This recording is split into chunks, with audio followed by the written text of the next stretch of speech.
Minister Nirmala Sitharaman સાથે ખાસ વાતચીત. Markets have given her a huge thumbs up with the Sensex bouncing 2,200 points. It is the highest bounce in absolute terms ever, and a 5% jump is the highest in 22 years. Let's go straight to her with our questions. Nirmala ji, it has been a really tough year for you, but I think you have every reason to smile today. As I was saying, the Sensex has really bounced 2,200 points. Did you really expect this, and how do you feel?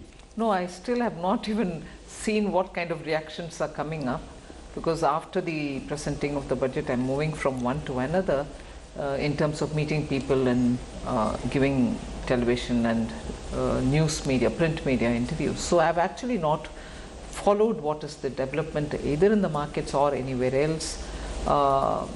I hope the intention of 2 or 3 major points which have come across in the budget is well understood and well received. And if it is being received, I'll be happy, because after all, we want the country to understand the intent of this government.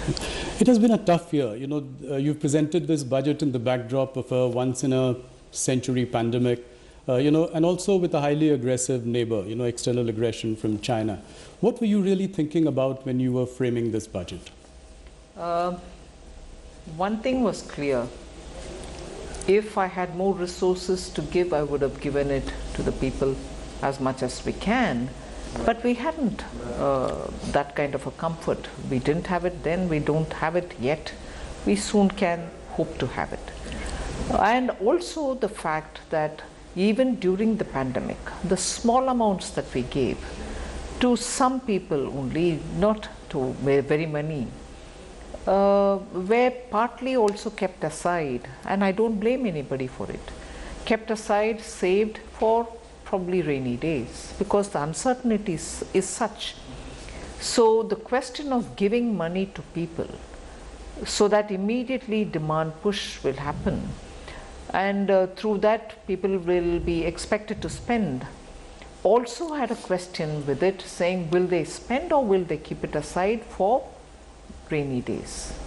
Also, spending will result in immediate demand increases, no doubt, possibly if they spend, but will it be a meaningful trigger for a virtuous cycle to be triggered off? Unless that spending happens in those sectors where the multiplier will work, there's no point in spending in areas which the multipliers are, where the multipliers are weak.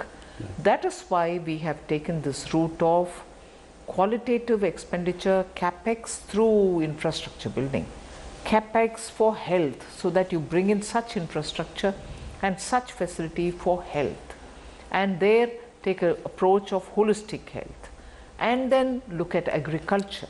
And that is why we have gone through this route. So that is one side of the story, and the other, I certainly didn't want to fund this whole operation through taxation. By increasing tax, getting the money and then spending is not something which any of us even put on the table for consideration. So that is why I have made provision for large borrowings, with the tax buoyancy kept at a very conservative level, and with disinvestment, asset monetization and improved GST collection.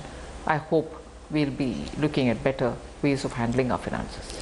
In many ways, the economic survey was a harbinger of things to come. Your government is finally now going for aggressive growth without so much worrying about what the fiscal hawks would say. For a government which has been fiscally prudent and conservative, do you think this is some kind of a U-turn or a turning point in the way you look at the future? No, I don't, because it is one thing to be conservative and fiscally prudent, and at normal times. Even now, if you notice, when people kept telling, oh, print money, you spend, you have to spend, and I also made a conscious statement that if I don't spend now, I will only be postponing the growth, and I have to spend. That is clearly a conscious statement that I made. So given the situation that we are in, the stimulus was absolutely necessary.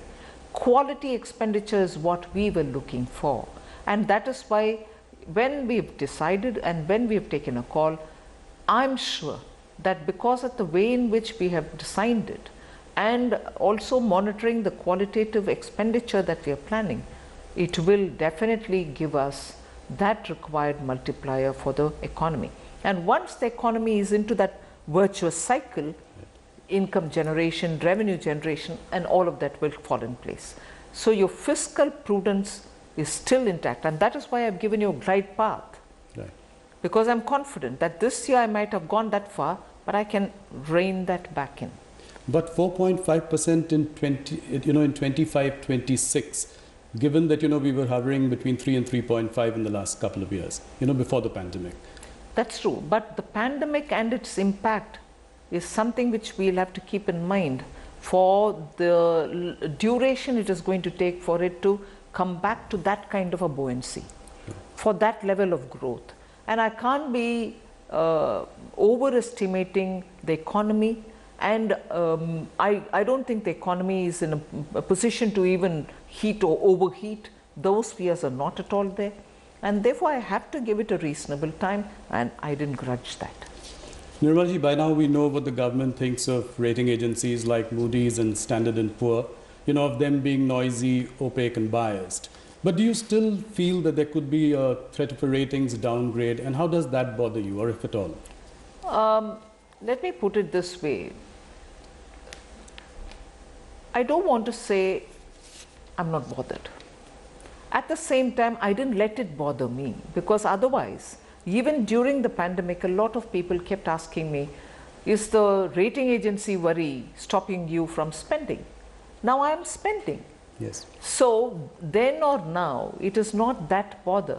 But of course, by giving a glide path, by restraining too long, like the way in 2008, it was left open and there was no closing the doors. Yes. And as a result, you had all the taper tantrums, and the economy was still going through a big difficulty. Yeah.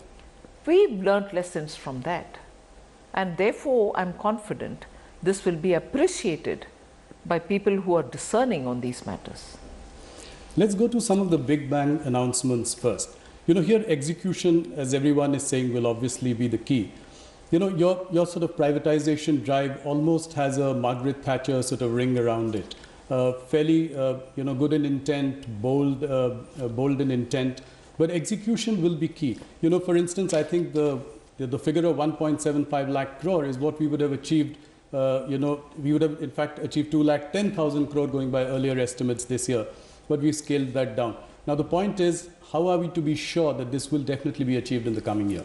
Because I think, to be fair, the estimate made in July 2019, I wouldn't want to say it was an overestimate. We expected to do that much. But of course the economy slowed down. But of course the economy's difficulties in terms of demand slowing down, stock market also being tepid, it wouldn't have been right for me to say, oh no, but I've said it in budget, I have to sell it come what may. That wouldn't have been the best approach. It's all right, I did give an estimate. I was pulled up saying, oh, you overestimated, you couldn't achieve. The situation was such that the economy at that time was not in a position to receive all these privatization, although I did say it.